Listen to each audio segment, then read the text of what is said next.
आपण बहुतांशी वेळेला बहुतेक सगळेजण हे ऑर्डिनरी कॉन्शियसनेस म्हणजे सामान्य चेतनेमध्ये जीवन जगत असतो. सामान्य चेतनेमध्ये जीवन जगत असतो म्हणजे नेमकं काय? तर आपण मन, प्राण, शरीर याच्यामध्ये जीवन जगत असतो.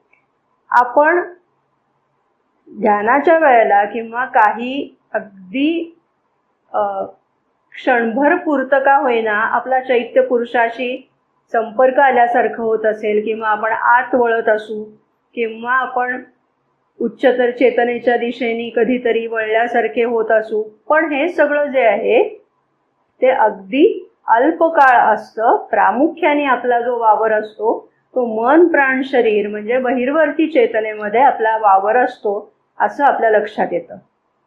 स्वतःचं निरीक्षण केलं तरी ही गोष्ट लक्षात येण्यासारखी आहे की आपण दिवसातला बहुतांशी वेळ बहिर्मुख अशा स्वरूपामध्ये असतो. अगदी फारच कमी वेळेला आपण आतमध्ये वळलेलो असतो. म्हणजेच याचा अर्थ आपण ऑर्डिनरी कॉन्शियसनेस किंवा सामान्य चेतनेमध्ये वावरत असतो. मग आता चेतनेमध्ये रूपांतरण करायचं आहे आपल्याला, म्हणजे नेमकं काय करायचं?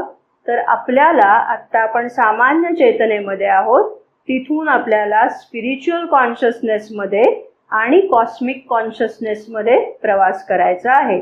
हे जेव्हा आपण करू तेव्हा आपण खऱ्या अर्थाने योगसाधना करतो आहोत असं आपण म्हणू शकतो.